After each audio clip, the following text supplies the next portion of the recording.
यह कहानी है आकांक्षा नाम की एक ऐसी लड़की की जिसके जन्म पर उसके माँ बाप ने पूरे मोहल्ले में मिठाइयाँ बांटी थीं, क्योंकि दो बेटों के बाद जब भगवान ने उन्हें एक बेटी दी तो यह उनकी बरसों की मन्नतों का फल था। कोई मंदिर, कोई बाबा, कोई फकीर ऐसा नहीं बचा था जहाँ उसके माँ बाप ने अपना माथा ना टेका हो। और जब 9 महीने की मन्नतों और दुआओं के बाद आकांक्षा की किलकारी गूंजी तो घर का कोना कोना जैसे रोशन हो उठा था। दोनों बड़े भाई अपनी नन्ही बहन को गोद में उठाए उठाए ही घूमते रहते, मानो वो कोई नाजुक सा सपना हो जो टूट ना जाए। माँ बाप ने उसे इतने लाड से पाला कि उसे कभी किसी चीज के लिए रोना ही नहीं पड़ा। हर ख्वाहिश उसके होंठों तक आने से पहले ही पूरी हो जाती। खिलौनों का ढेर उसके कमरे में यूं सजा रहता जैसे किसी राजकुमारी का महल हो। माँ रोज नए नए पकवान बनाती और जब तक आकांक्षा खाना लेती घर के बड़ों के गले से निवाला भी नहीं उतरता था। लेकिन इस बेइंतहा प्यार ने धीरे धीरे उसके भीतर एक ऐसी जिद्द बो दी जो उम्र के साथ साथ पेड़ बनकर फैलती चली गई।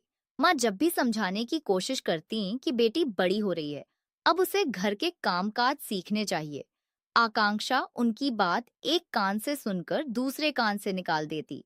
और अगर माँ जरा भी टोकती तो वो सीधा पापा के पास शिकायत लेकर पहुंच जाती। और पापा भी बेटी की एक झलक में इतने खो जाते कि पत्नी की सारी सीख हवा में उड़ा देते। धीरे धीरे माँ की नसीहतें आकांक्षा को जर सी लगने लगीं। वो माँ पर चिल्लाने लगी, बदतमीजी करने लगी और माँ चुप हो जाती, क्योंकि एक माँ का दिल कब तक अपनी बेटी से लड़ सकता है। पढ़ाई में भी आकांक्षा का मन कभी नहीं रमा। वो बस नाम भर की स्कूल जाती रही, फिर घर बैठ गई, ये सोचकर कि जब हर चीज मांगने से पहले मिल जाती है तो पढ़ लिख कर नौकरी करने की जरूरत ही क्या है। खानदान की बाकी लड़कियां उसकी किस्मत पर रश्क करती, कहती काश हमारे माँ बाप भी हमें इतना चाहते। और आकांक्षा मुस्कुरा भर देती, क्योंकि वो इकलौती थी, लाडली थी और अपनी खूबसूरती पर उसे गहरा गुरूर भी था। उसे अपने सिवा किसी और का वजूद नजर ही नहीं आता था। और यही घमंड आगे चलकर उसकी सबसे बड़ी दुश्मन बनने वाला था। इसी बीच एक शाम एक गली के मोड़ पर एक लड़के की नजर आकांक्षा पर पड़ी। नाम था अभिजीत। और उसने आकांक्षा को देखा तो देखता ही रह गया। इतना कि उसने प्रपोज करने की भी हिम्मत नहीं जुटाई, बल्कि सीधा अपने घर वालों को उसके घर रिश्ता लेकर भेज दिया। अभिजीत मानो पहली ही नजर में आकांक्षा के इश्क में गिरफ्तार हो चुका था। उसकी आंखों में जो दीवानगी थी, उसने आकांक्षा के गुरूर को और हवा दे दी, क्योंकि उसे तो हमेशा से लगता ही था कि हर कोई उसकी खूबसूरती का असीर हो जाता है। कई और रिश्ते आए, पर आकांक्षा किसी में मीन मेख निकाल देती। दो एक रिश्ते माँ को पसंद भी आए, मगर आकांक्षा ने साफ इनकार कर दिया। आखिर माँ बाप भी जानते थे कि उनकी बेटी कितने लाड में पली है, तो उन्होंने जोर नहीं डाला। और जब पापा को अभिजीत का रिश्ता पसंद आया तो आकांक्षा ने बस इतना कहा, पापा जो आपको पसंद है वही मुझे भी पसंद है, क्योंकि उसकी अपनी कोई खास पसंद थी भी नहीं। शादी का दिन आया, आकांक्षा दुल्हन बनी तो हर आंख उसकी तारीफ में ठहर गई। और फिर विदाई की घड़ी आई। अभिजीत ने उसे बड़े जतन से, बड़े प्यार से गाड़ी में बिठाया। आकांक्षा की आंखों में आंसू थे, तो अभिजीत ने अपने हाथों से वो आंसू पोंछे और उसके कान में धीरे से कहा, रो मत आकांक्षा, तुम्हारे आंसू मेरे दिल पर गिरते हैं। मैं तुम्हें कभी रोने नहीं दूंगा, तुम्हारी झोली खुशियों से भर दूंगा। इस एक वाक्य में जितनी मोहब्बत थी, उतनी शायद किसी किताब के पन्नों में भी ना मिले। शादी की पहली रात से ही अभिजीत ने आकांक्षा को इस कदर संभाला जैसे वो कोई नाजुक सी कांच की गुड़िया हो, जो मायके में फूलों की तरह सहेजी गई थी। अब ससुराल में भी उसी नजाकत से रखी जाने लगी।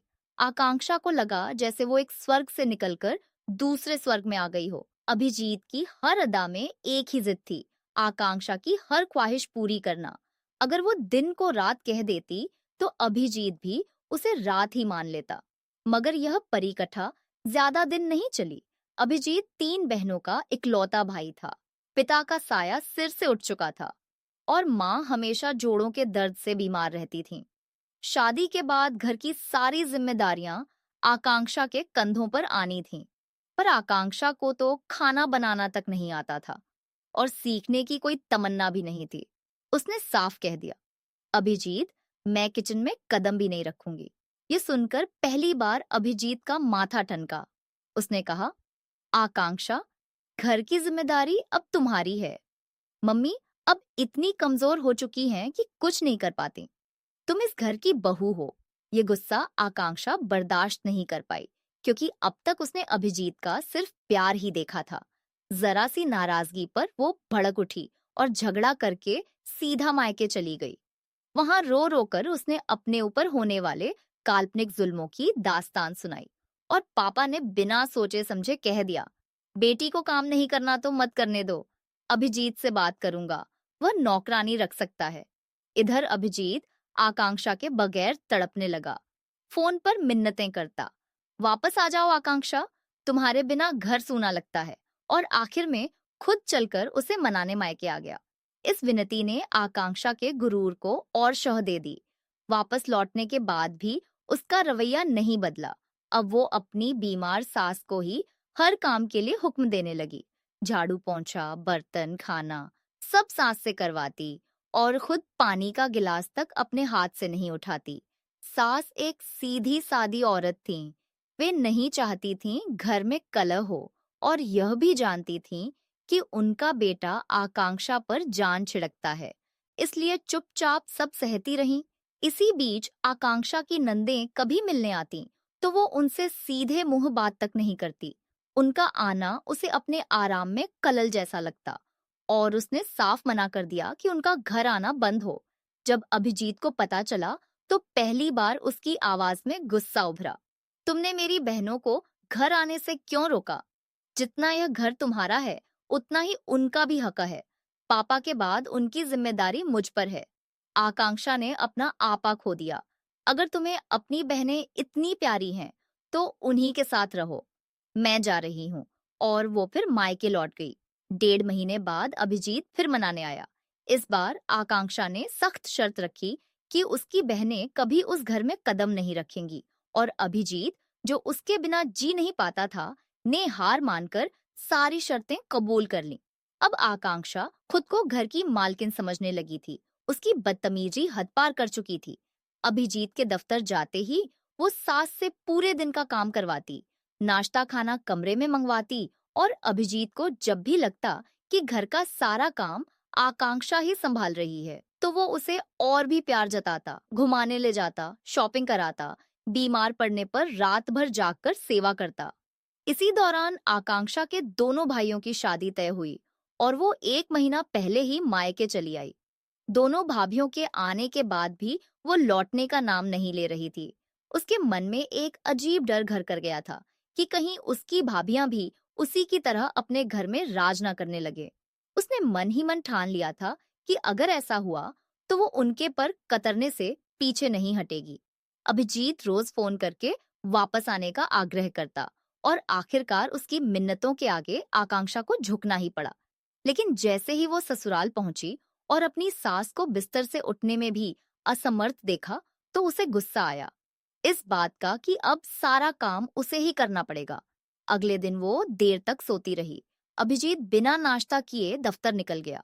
आकांक्षा को इस बात का अंदाजा भी नहीं था कि उसकी सास ने रात भर से कुछ नहीं खाया था। सास बार बार आवाज देती रही पर आकांक्षा अनसुना करती रही।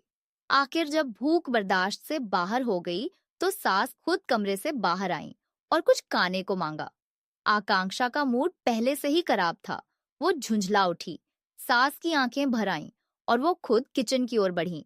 यह देखकर आकांक्षा का गुस्सा और बढ़ गया। उसने सास का हाथ पकड़कर जोर से धक्का दे दिया और ठीक उसी पल अभिजीत खाने के पैकेट लिए दरवाजे से अंदर आया।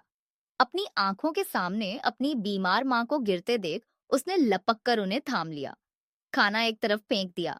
चेहरा गुस्से से तमतमा उठा। फिर आकांक्षा की तरफ बढ़कर उसने एक जोरदार थप्पड़ जड़ते हुए कहा, मैं बहुत कुछ सह सकता हूँ पर अपनी माँ का अपमान नहीं। आज तुमसे घिन आ रही है, बल्कि खुद से नफरत हो रही है कि मैंने तुम जैसी घटिया औरत से मोहब्बत की। यह मेरी वही माँ है जिसने मुझे इस काबिल बनाया कि आज मैं तुम्हारा पति हूँ और तुम्हारे नखरे उठाता हूँ, और तुमने इनके साथ ऐसा किया। धिक्कार है तुम पर। आज से इस घर में तुम्हारे लिए कोई जगह नहीं। आकांक्षा को अपनी गलती का एहसास तो नहीं हुआ, उल्टा वो लड़ पड़ी। क्या करोगे तुम?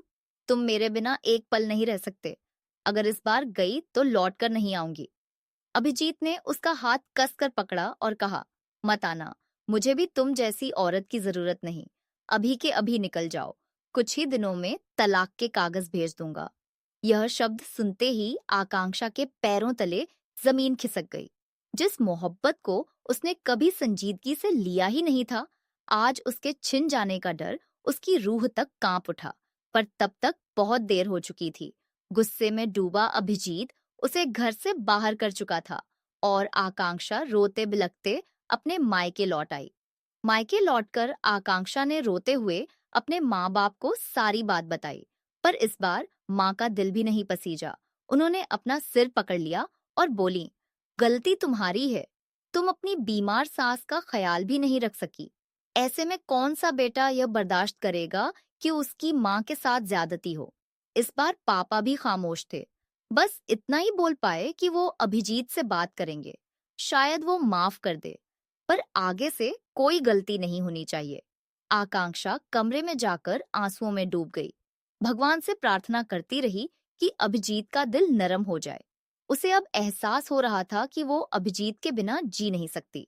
पर उसकी सारी दुआएं बेअसर रहीं, क्योंकि कुछ ही दिनों बाद अभिजीत की तरफ से तलाक का नोटिस आ गया।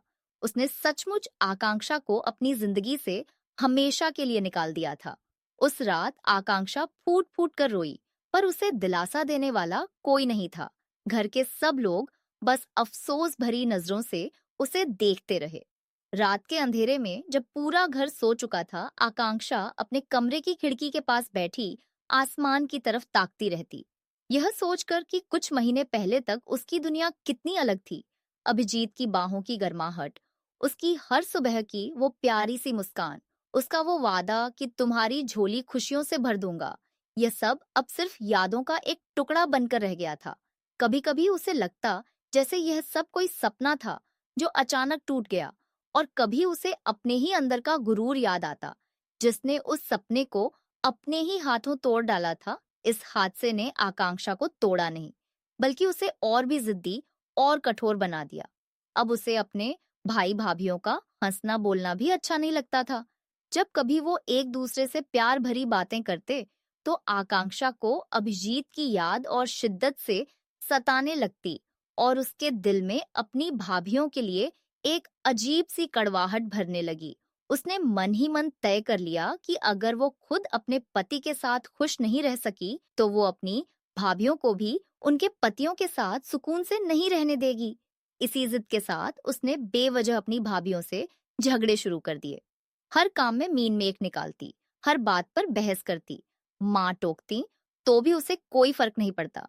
उसके भाई और पापा उसकी हर बात पर आंख मूंद कर यकीन कर लेते और भाभीियों से उलझ पड़ते। एक दिन छोटी भाभी उसके सामने आ खड़ी हुई और बोली, तुम अपना घर तो बसा नहीं सकी, अब हमारी खुशियों के पीछे क्यों पड़ी हो? कम से कम अपने भाइयों का तो ख्याल कर लो। अगर उनका घर बिखर गया तो वो भी कभी सुखी नहीं रह पाएंगे। यह बात आकांक्षा के दिल में तीर सी चुभ गई, और उसने ठान लिया कि वो अपनी छोटी भाभी को इस घर से निकलवा कर ही दम लेगी। कुछ ही दिनों बाद मौका भी मिल गया। भाभी का एक पुराना कॉलेज का दोस्त उसे अपनी शादी का कार्ड देने घर आया। यह बस कुछ ही मिनटों की मुलाकात थी। वो मम्मी के सामने ही कार्ड देकर वापस चला गया था, पर आकांक्षा को यह एक सुनहरा मौका दिख गया। शाम को जैसे ही भाई दफ्तर से लौटे, उसने उन्हें इशारे से अपने कमरे में बुलाया और पूरी कहानी बढ़ा चढ़ाकर सुना दी। कहा कि भाभी का दोस्त घंटों उनके साथ कमरे में अकेला था। यह भी जोड़ दिया कि भाभी ने मम्मी के साथ बदतमीजी की, जिससे मम्मी रोने लगी, जबकि हकीकत में ऐसा कुछ हुआ ही नहीं था। इस झूठ को सुनकर भाई का गुस्सा आसमान छूने लगा। वो सीधे भाभी के कमरे में गए, खूब झगड़ा किया, गुस्से में हाथ भी उठा दिया, और जब तक मम्मी को इसकी भनक लगती, तब तक उन्होंने भाभी को घर से बाहर निकाल दिया था। भाभी अपनी सफाई देती रह गई, पर भाई ने एक ना सुनी। आकांक्षा उस रात अपनी जीत पर मन ही मन इतरा रही थी, जैसे उसने कोई बड़ी लड़ाई जीत ली हो। पर जब मम्मी को असली सच्चाई पता चली, तो उन्होंने अपना सिर पकड़ लिया। उन्होंने भाई को सब कुछ साफ-साफ बता दिया और भाई भाभी दोनों अपनी गलती पर बेहद शर्मिंदा हुए। किसी ने आकांक्षा से सीधे कुछ नहीं कहा, पर हर किसी की आंखों में उसके लिए एक अजनबीपन और गुस्सा साफ झलकता था। भाई ने फोन पर भाभी से माफी मांगी, पर भाभी ने साफ कह दिया, मैं तुम्हें माफ कर दूंगी, क्योंकि इसमें तुम्हारी कोई गलती नहीं थी। पर अब मैं तभी इस घर में लौटूंगी जब तुम्हारी बहन इस घर में नहीं होगी। भाभी की यह शर्त सुनकर माँ का दिल दहल गया। उन्होंने देखा कि उनकी बेटी की वजह से पूरा घर बिखरने की कगार पर आ गया है।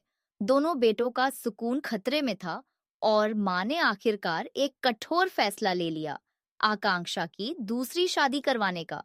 उन्होंने शादी कराने वाली औरत से बात कर दी। आकांक्षा ने लाख मिन्नतें की कि वो शादी नहीं करना चाहती, कि वो अभिजीत के अलावा किसी और के बारे में सोच भी नहीं सकती। पर माँ ने एक ना सुनी, उल्टा गुस्से में कह दिया, अच्छा शादी नहीं करेगी तो क्या हमेशा मेरी छाती पर मूंग दलती रहेगी? तेरी वजह से तेरे भाइयों का घर टूट रहा है। तेरे भाई ने तेरी भाभी को घर से निकाल दिया और उसने साफ कह दिया है कि वो तभी लौटेगी जब तेरी शादी हो जाएगी। कितनी मोहब्बत करता था तेरा पति, और तूने कभी उसकी कद्र नहीं की। दूसरों का हमेशा नाजायज फायदा उठाया है तूने। ये सुनकर आकांक्षा का दिल टूट गया। कमरे में अकेली रह जाने के बाद वो गुस्से से बिखर उठी, सामान उठा उठाकर पटकने लगी। पर तभी उसके भीतर एक धीमी सी आवाज उठी, जो पूछ रही थी, इस सब की जिम्मेदार तुम खुद हो, ना कि अभिजीत, ना ही तुम्हारे घर वाले। तुम्हारी बदतमीजी और गलत व्यवहार ने ही तुम्हारा घर बर्बाद किया है। अभिजीत तुमसे कितना प्यार करता था। तुम्हें देखे बिना उसकी सुबह नहीं होती थी, तुम्हारा चेहरा देखे बिना उसकी शाम नहीं होती थी। पर तुमने उसे इतना परेशान किया, उसके सब्र का इतना इम्तिहान लिया कि आखिर गुस्से में आकर उसने तुम्हें अपनी जिंदगी से निकाल दिया। इस अंदरूनी आवाज ने आकांक्षा को अंदर तक हिला दिया। हाँ, गलती उसी की थी, पर अब क्या किया जा सकता था? जब माँ ने खुद को खत्म कर लेने की धमकी दे डाली, तो मजबूरी में आकांक्षा को दूसरी शादी के लिए हामी भरनी पड़ी। अभिजीत की यादों को उसने अपने दिल के किसी कोने में दबा दिया और तैयार हो गई एक नई जिंदगी के लिए, जिसे वो चाहती ही नहीं थी। रिश्ता कराने वाली औरत ने जल्दबाजी में एक रिश्ता सुझाया। नाम था रब्बी, और बिना किसी जांच पड़ताल के, बिना उसके घर परिवार के बारे में ठीक से पता किए, माँ ने शादी तय कर दी। कुछ ही दिनों में विदाई भी हो गई। आकांक्षा ने एक नजर रब्बी की ओर डाली। उसका चेहरा एकदम शांत था, वहां कोई भावना नहीं थी। उसे बरबस अभिजीत की याद आ गई, जिसके चेहरे पर हमेशा चाहतों का समंदर मचलता रहता था। विदाई के वक्त उसने कसकर हाथ पकड़ा था, प्यार से गाड़ी में बिठाया था और कान में धीरे से कहा था, रो मत आकांक्षा, तुम्हारे आंसू मेरे दिल पर गिरते हैं। पर आज वो सब पीछे छूट चुका था। अब वो रब्बी के साथ गाड़ी में बैठी बेगानी सी सफर तय कर रही थी। गाड़ी तेजी से सड़क पर दौड़ रही थी, पर बहुत देर हो जाने के बावजूद रब्बी का घर नहीं आया। आकांक्षा के मन में एक अनजाना डर सुलगने लगा, जैसे कोई भीतर से चेतावनी दे रहा हो कि कुछ ठीक नहीं है। पर उसके पास ना कोई रास्ता था, ना कोई सहारा, बस एक अनजान सड़क, एक अनजान आदमी और उसका खुद का बिखरा हुआ, टूटा हुआ अतीत, जो उसे यहाँ तक ले आया था। और इसी अनजानी राह के आखिर में उसका इंतजार कर रहा था एक ऐसा सच जिसकी उसे कल्पना तक नहीं थी, एक ऐसा अंधेरा जो उसकी जिंदगी को हमेशा के लिए बदल देने वाला था। आकांक्षा को उस वक्त यह एहसास ही नहीं था कि जिस गुरूर और जिस जिद ने उसका पहला घर तोड़ा था, वही उसे अब एक ऐसी दहलीज की तरफ धकेल रहा था जहां से लौटना शायद मुमकिन ना हो। गाड़ी की खिड़की से बाहर झांकते हुए उसकी आंखों में सिर्फ एक ही चेहरा घूम रहा था, अभिजीत का चेहरा, उसकी आवाज, उसका वो वादा कि तुम्हारी झोली खुशियों से भर दूं। और वो सोच रही थी, काश वो वक्त लौट आए, काश वो अपनी गलतियां सुधार सके। पर वक्त कभी लौट कर नहीं आता, वो सिर्फ आगे बढ़ता है। और कभी कभी इंसान को उसकी सबसे बड़ी गलतियों का हिसाब चुकाने के लिए एक ऐसे मोड़ पर ले आता है जहां पछतावे के सिवा कुछ नहीं बचता। रब्बी का चेहरा अब भी उतना ही शांत, उतना ही ठंडा था, मानो उसके सीने में कोई दिल धड़कता ही ना हो। आकांक्षा ने एक बार फिर उसकी तरफ देखा और सोचा, शायद यह आदमी भी वक्त के साथ अभिजीत जैसा मोहब्बत भरा हो जाएगा। शायद इस नए रिश्ते में भी वही गर्माहट मिल जाए जो कभी उसने खुद अपने हाथों से गंवा दी थी। वो नहीं जानती थी कि जिस इंसान के साथ वो सफर तय कर रही है, उसके इरादे मोहब्बत से कोसों दूर हैं। थोड़ी देर बाद गाड़ी एक हॉस्पिटल की इमारत के सामने आकर रुकी। आकांक्षा ने हैरानी से अपने पति की तरफ देखा और पूछा, आप मुझे कहाँ लेकर आए हैं?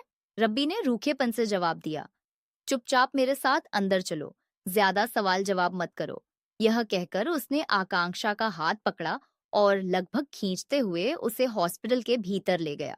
आकांक्षा हैरान परेशान नजरों से पूछती रही, ये तुम क्या कर रहे हो? यहाँ हॉस्पिटल क्यों लाए हो? क्या तुम्हारा अपना घर नहीं है? रब्बी ने ठंडे लहजे में कहा, घर तो है, पर हमारी शादी की पहली रात यहीं इसी हॉस्पिटल में मनेगी। यह कहते हुए उसने कमरे का दरवाजा बंद कर दिया और फिर जो हुआ उसमें आकांक्षा की कोई मर्जी शामिल नहीं थी। वो एक नाजुक सी लड़की एक हष्टपुष्ट मर्द के आगे बेबस हो गई। आखिर हार मानकर उसने खुद को उसके हवाले कर दिया, यह सोचकर कि जो भी हो वो उसका पति है, इससे कब तक बचा जा सकता है। पर थोड़ी देर बाद जब रब्बी अलग हुआ और शर्ट पहनते हुए बोला, अब तुम भी तैयार हो जाओ, तो आकांक्षा ने हैरानी से पूछा, किस बात के लिए? आखिर तुम चाहते क्या हो? इस सवाल पर रब्बी के होठों पर एक शैतानी भरी मुस्कान तैर गई। उसने बेरहमी से सच उगल दिया, तुमसे शादी करना तो बस एक बहाना था। मेरा असली धंधा तो शादी के नाम पर लड़कियों को यहाँ हॉस्पिटल लाकर उनके गुर्दे बेचना है।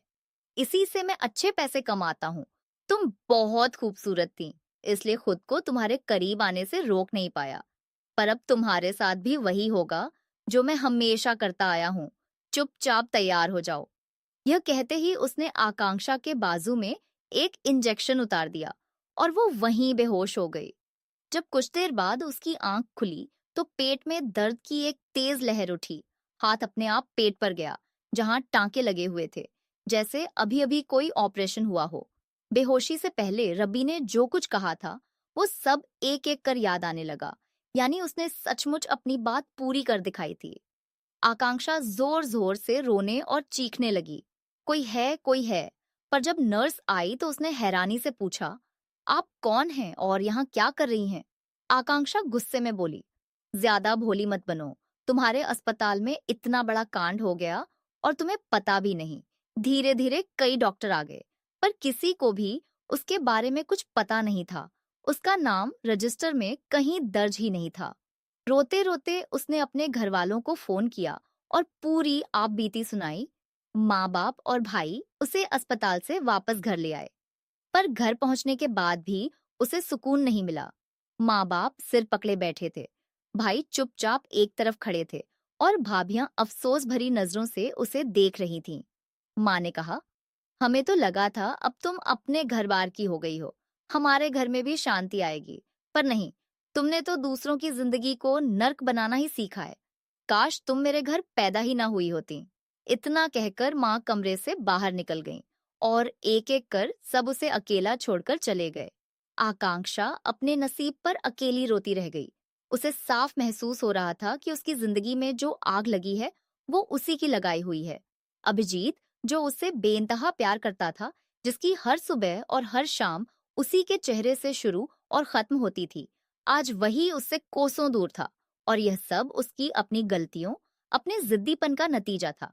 दर्द से तड़पते हुए बिस्तर पर पड़े पड़े आकांक्षा को अपना पूरा अतीत एक फिल्म की तरह आंखों के सामने घूमता महसूस हुआ। अपना बचपन, अपना गुरूर, अभिजीत का प्यार, उसकी बदतमीजी, अपनी बीमार सास को धक्का देना, तलाक के वो कागज, फिर अपनी ही भाभीियों की खुशियां छीनने की कोशिश, और आखिर में यह हादसा जिसने उसका एक अंग तक छीन लिया।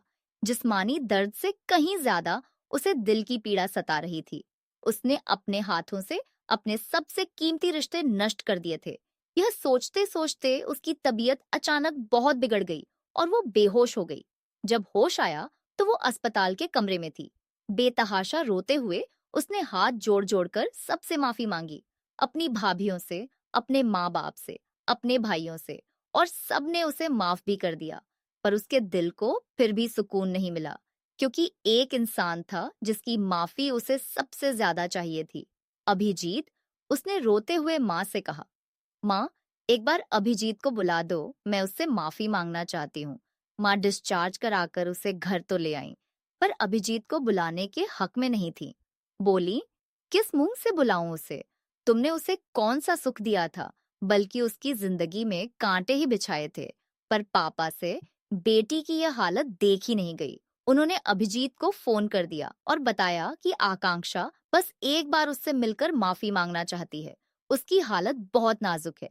अभिजीत यह सुनते ही तुरंत चला आया, और जैसे ही आकांक्षा ने उसे देखा, उसकी आंखों से आंसू बह निकले। अभिजीत भी बहुत कमजोर हो चुका था, बढ़ी हुई शेव, आंखों के नीचे गहरे गड्ढे, जैसे बरसों का बीमार हो। आकांक्षा को देखते ही वो तड़प कर उसकी ओर बढ़ा, उसकी आंखों में भी आंसू भर आए। दोनों एक दूसरे को देखकर रो पड़े। अभिजीत ने पास आकर उसके हाथों को थाम लिया और बोला, प्लीज आकांक्षा, रो मत। तुम्हें अपनी गलतियों का एहसास है, यही सबसे बड़ी बात है। खुद को परेशान मत करो। तुम्हारी हालत के बारे में सब कुछ जान चुका हूँ, और मैं तुम्हें दिल से माफ करता हूँ। यह कहकर उसने आकांक्षा को अपने सीने से लगा लिया, और आकांक्षा को महसूस हुआ जैसे बरसों का बोझ उसके दिल से उतर गया हो। उसने अभिजीत के सीने में सिर छिपाकर कहा, अगर तुमने मुझे माफ कर दिया है, तो मुझे अपनी जिंदगी में वापस शामिल कर लो। मैं तुम्हारे बिना अधूरी हूँ, तुम्हारे बिना जी नहीं सकती। मुझे अपनी पनाहों में समेट लो। अकेले चलते चलते मैं थक चुकी हूँ। मेरी राह के कांटे चुन लो अभिजीत, वरना मैं तुम्हारे बिना मर जाऊंगी। अभिजीत का दिल उसकी हालत देखकर पिघल गया, और उसने एक बार फिर उससे शादी कर ली, उसे अपने घर वापस ले आया। जब आकांक्षा उस घर की दहलीज पर दोबारा खड़ी हुई, तो उसके दिल को गहरा सुकून मिला। उसने अपनी सास के पैरों में गिरकर माफी मांगी, और सास का दिल इतना बड़ा था कि उन्होंने बिना किसी शिकवे के उसे माफ कर दिया। अब आकांक्षा ने अपने घर की बागडोर खुद संभाल ली। शुरुआत में काम करने में उसे दिक्कत हुई, क्योंकि उसने पहले कभी हाथ ही नहीं लगाया था। पर अभिजीत हर कदम पर उसके साथ खड़ा रहा। उसने अपनी तीनों नंदों को भी घर बुलाया और दिल से माफी मांगी। अब हर रविवार वो तीनों घर आती हैं और सब मिलकर खूब हंसी मजाक करते हैं। आकांक्षा ने अपनी सास की सेवा की जिम्मेदारी खुद ओढ़ ली। अब वो उन्हें अपने हाथों से एक गिलास पानी तक नहीं उठाने देती। इसी सेवा और इसी बदलाव ने अभिजीत के दिल में आकांक्षा के लिए मोहब्बत फिर से जगा दी, और उनका घर एक बार फिर खुशियों से भर उठा। आकांक्षा अब वो लड़की नहीं रही थी जो कभी अपने नखरों के लिए घर वालों को दौड़ाती थी, जो अपनी सास से पानी का गिलास तक मंगवाती थी। वो अब हर सुबह सबसे पहले उठती, अपनी सास के लिए गर्म चाय बनाती, उनके पैर दबाती, और अभिजीत के दफ्तर जाने से पहले उसका टिफिन प्यार से पैक करती। अभिजीत भी उसे देखकर मुस्कुराता, कभी कभी उसका हाथ थाम कर कहता, आकांक्षा, अब जो सुकून इस घर में है वो पहले कभी नहीं था।